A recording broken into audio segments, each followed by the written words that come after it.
Hello and welcome to another episode of the Agency Leadership Podcast. I'm Chip Griffin. And I'm Gini Dietrich.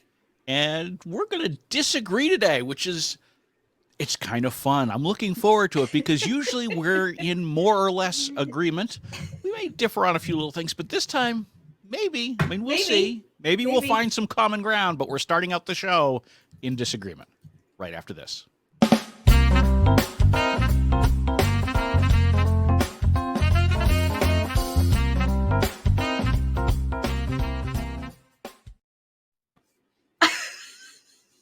So when we started our conversation today to discuss stuff, we didn't even really get into the niceties very much. We really just jumped right in because, Ginny, you had a bone to pick right out of the gate today. And so we said, let's go ahead and record that. I was like, let's not chit-chat. Hang on, I'm trying to find it. Here it is. If your agency does work for other agencies, don't accept getting paid only after the end client pays the other agency. You are not a bank and shouldn't be filling that role for your clients, even if that client is another agency. Stick to your usual payment terms. If the agency or you are doing work for wants to withhold payment until they get paid, insist on having your own contract with the end client so that you can pursue collections directly if it becomes necessary. That was something I wrote on LinkedIn not too long ago, and apparently I struck a little bit of a nerve. I know I struck it with other people. I didn't realize I had struck it with Ginny until we started recording or discussing the recording today. So what's wrong with what I said? Well, a couple of things. And it's not necessarily wrong. It's just that in many cases, and I'll just speak for myself, I'm using contractors that are more senior level experts that have a specific expertise. So it doesn't make sense for me to hire them full-time as employees because I won't need that expertise consistently. I might need it for a project. I might need it for crisis. I might need it for a reputation piece, but I'm not going to need it consistently. So I'm going to hire them to do that work for something really specific. My employees are going to get paid on time. They get paid every 2 weeks, that whole thing, regardless of us getting paid by a client or not. But one of the things I do say to contractors is we have 30 to 45 day payment terms with our clients, which means we have 30 to 45 day payment terms with you. And for the most part, everybody agrees to that. I do work really hard to have them invoice ahead of time so that I can invoice clients ahead of time and get them paid within that time frame. But there is on an occasion that it may go 45 to 60 days just because we haven't been paid yet. I'm also not the bank. And I have to be paid as well. And I think you're just saying like point blanket across that if you don't stick to your usual payment terms or you should have a contract with the end client doesn't always work. So I hear what you're saying. And I am not going to sit here and tell you that I've never done this to my contractors as well. It is a very common practice in the agency industry to have those kinds of terms with subcontractors, whether they're freelancers or small agencies or what have you. Here's my issue with it, and here's why I think we need to stop that practice as an industry. It's the only vendor that we have as an agency that we do this to. We don't do it with our employees. We don't do it with our landlords. We don't do it with Apple when we need a new computer. We don't do it with Staples when we need office supplies. We don't do it with our health insurance carrier. We only do it with freelancers, contractors, and subcontractors. And it's wrong. It's just straight up wrong. It's not the way to do it. If we're in a position where we have to get that payment from the client first, then we need to figure out different terms with our clients, or we need to build up bigger cash reserves in order to be able to handle it. Now, I'm not saying that you need to pay the contractor on day one. I think it's okay with contractors to have reasonable payment terms like a 30-day payment. But it should not be contingent upon being paid by the ultimate client. Because the problem is if I'm a subcontractor, I have no recourse. Sure. Right? I can sit there and I can bang the table and I can send you email after email after email, but I can't go to the person who's actually deciding to cut that check. I can't call their accounting department. I can't call the ultimate decision maker. I have no contact. And so it puts you in a position of ultimate weakness as far as collections. And so you're not only turning into the bank, but you're turning into a bank without collection authority. Okay, so I actually think we agree on this, because I think what's tripping me up is the terminology of saying you can't get paid until you're not going to get paid until the client pays us, which in effect is true. But that's not the terms I have with our contractors. The terms I have with our contractors are 30 to 45 days, because that's the same terms I have with our clients. So it's my job to make sure that I'm paid within that 30 to 45 days. But by golly, if I'm not, I'm still not going to stiff the contractor. I'm not. Okay. So I think it's semantics from this perspective. I think we agree on this. Well, that's a shame. I know. but there are a lot in the agency community who do not, right? Because it is incredibly common for that payment to be contingent upon being paid by the end client. And they put that in their contracts? They'll put that in their contracts, or they'll just tell you straight up, we've got 30-day payment terms, but I'm not going to pay you until, and what are you going to do? You're going to sue the larger agency? I mean, theoretically you can. Good luck getting a whole lot of business if you're doing that to other agencies in the space, right? I mean, it's not likely that you're going to pursue that course of action. And I know that we've differed on this as well, because you like the legal action. I do. For collections purposes. But I like to be right. The vast majority of agencies don't go that route, because it may make a point, but it burns a lot of bridges, and it tends to cost more than you actually collect in most cases. So my point is that, if you have agencies, smaller agencies accepting these terms, it's sort of like when you've got large agencies that are accepting the 120, 180-day payment terms and the other nuttiness that some of the big brands are trying to push out there. They get them because enough agencies will say yes. If enough subcontractors are still saying yes to those kinds of terms or that kind of behavior, it encourages the mid-size agencies to continue to do that and to continue to balance their books on the backs of the smaller guys. And that just doesn't make sense. And so we need to stop that practice at every level. If you're on the end of saying, I'm not paying you until we get paid, you need to stop. And if you're on the end of saying, I'll accept that, it needs to stop. Now, there's always exceptions to every rule, right? So if it's two small agencies and they're billing for convenience out of one, okay, fine. You guys can work whatever kind of arrangement you want out. That's not really a subcontractor relationship at some point. That's really more of a, you're a joint service agreement, and it just, for contract purposes, you kept it clean and simple. That's fine. If you've got an agency that you work with all the time, and maybe they've just got one client that's slow to pay, and so you're willing to make an exception, that's fine, right? Because trust comes into this relationship as well. The problem is, I've seen a lot of cases where an agency is working for a larger agency for the first time, and they accept working under these conditions. And it's just straight up wrong. It's the only vendor you can do that with. You don't have anybody else that you can get away with saying, I'm sorry, I didn't get paid, I'm not paying you. I mean, seriously, look through who you write checks to. There's not a single other category that you can withhold payment from except subcontractors. And so why should they be second-class citizens? Yeah, that's totally fair. And I agree with that. I also think that just like we wouldn't accept 6-month terms, you shouldn't expect that your subcontractor is going to do that either. That's not fair. I mean, part of the problem is that as a subcontractor, you go into these and you might agree to that, and they say, yeah, we usually get paid within 30 days, so it's not a problem. You're like, yeah, cool, it's not a problem. Except maybe that's not true. Right. Or maybe you've landed on their one client who turns out to be a slow payer. And look, there are a lot of really large brands out there that are notoriously slow payers. Most of them will pay eventually, right? So if you've got, a Fortune 100 brand for your agency's roster, chances are they're going to pay. They may not pay in the most timely of fashions, though. Right. And it's bonkers because you're a drop in the bucket for them. Right. A drop in the bucket. I mean, even the largest agencies, you're a drop in the bucket. Yeah. And yet, their accounting departments will still slow down payment because it's what they do. Well, they're making money off of your money, is what they're doing. Yeah. But at the end of the day, they're not making that much money. But you aggregate it up, and as Senator Everett Dirksen once said, $1 billion here, $1 billion there, and pretty soon you're talking real money. Right. And when you're these big brands, that's what they're doing. Uh-huh. But the problem is that then forces the bad behavior to continue on down the line. And so at every level, we need to fight back against this, and we need to have standards in place for the terms that we will accept.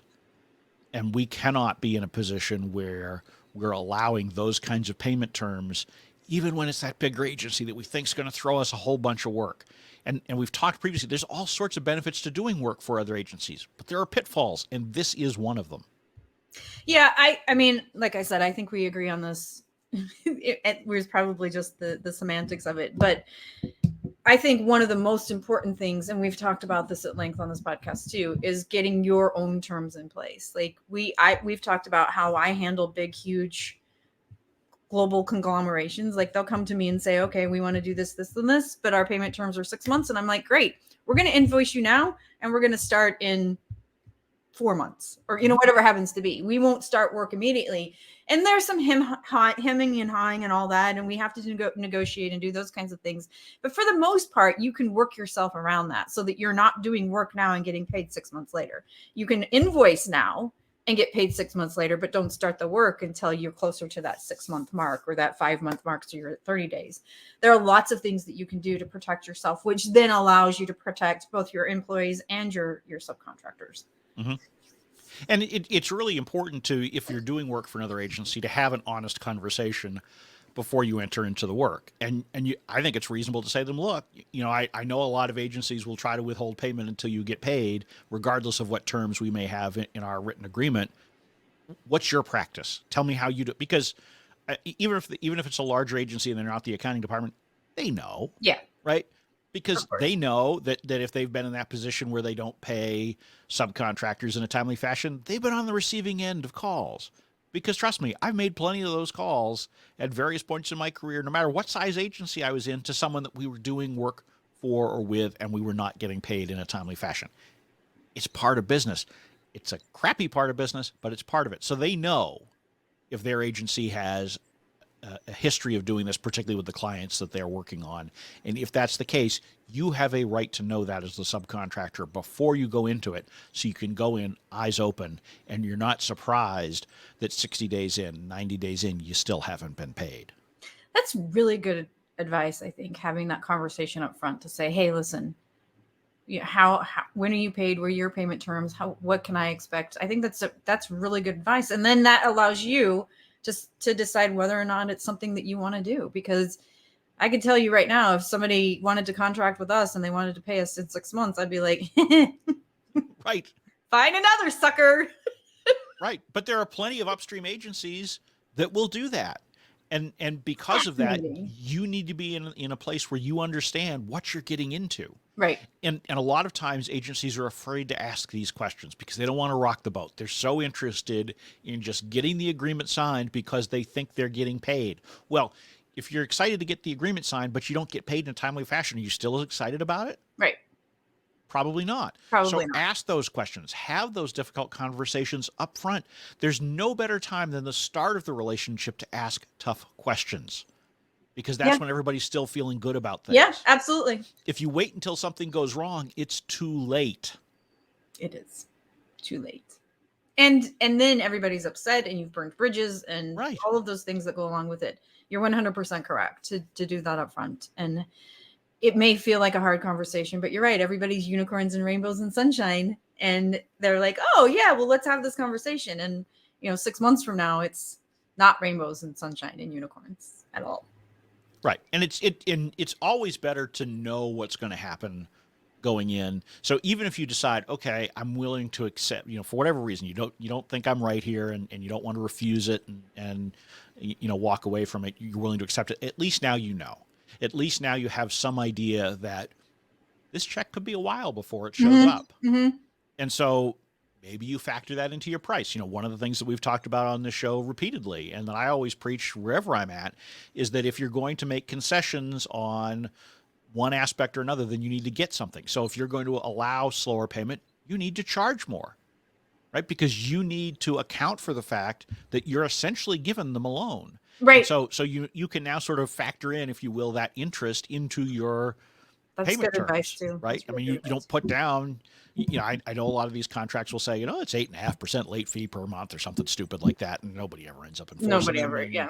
Right. They're nice. I don't mind seeing them in there because, it's potential leverage when you're cleaning things up. Oh, I know you're 2 months late, but if you pay up, I won't charge you the late fee. Well, you were never going to charge them the late fee to begin with. Right. And frankly, if you start charging a late fee, there's some research that suggests that the clients will just start paying later because now it's acceptable, and they just, rack it up. And so if that late fee is less than whatever else they could be doing with the money, I mean, it's like this, there was this big study a number of years ago where they looked at a daycare facility, and the daycare facility was fed up with parents not showing up on time to pick up their kids. And so they put in a late fee. So for every 15 minutes, you had to pay X amount.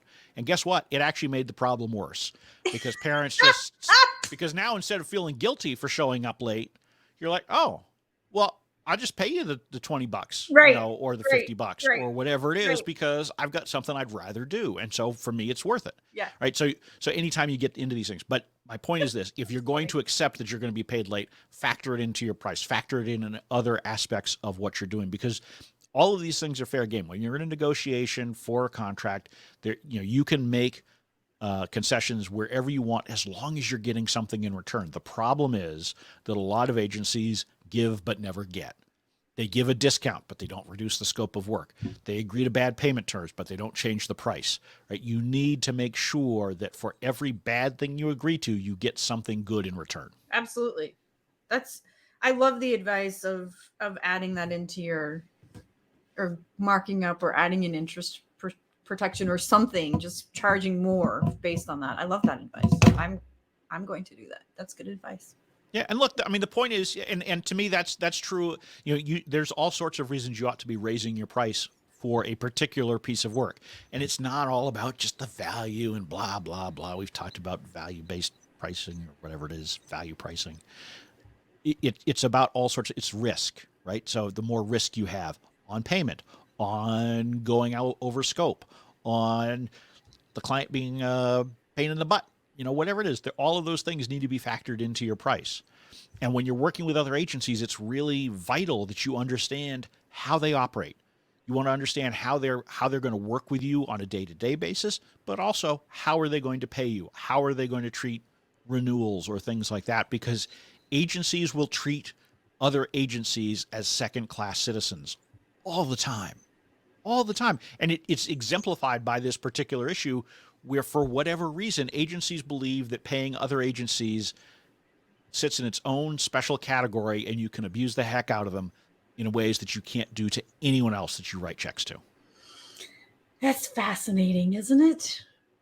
These are our people, and we're not treating them. I mean, certainly early in my business stage, I'm not going to say that I was not guilty of that. I was guilty of it too. Absolutely. I mean, I have been too, right? Because particularly, you're a small agency and you take on a big project and you're usually mostly subcontractors and you're like, I can't front the cost for this. Well, then rethink what you're doing with the end client, because it doesn't make sense for you to have to go to this whole group of people and say, yeah, I'm going to pay you whenever I get paid. That's just, those are unfair terms, and you would never, ever get away with it with anybody else. Yeah. And you should not accept that on your end either. That's exactly something. So why would you expect that somebody else is going to accept that? So I'm glad we've solved the problems of the agency industry. I'm glad we found some common ground. I mean, I'll be honest, I'm a little disappointed that we found common ground, because I thought maybe we would finally have that topic where you and I actually ultimately disagree, and yet we end up right back at the place where we disagree a little around the edges, but not as much as you thought. We typically when you came in hot and fiery. I did. I was like, come on now. So you're right. I did. But well, with that common ground, we will have to end this episode and try again next time to fight about something. All right, I'll try harder next time. We will do our very best. I'll try harder. I'm Chip Griffin. And I'm Gini Dietrich. And it depends.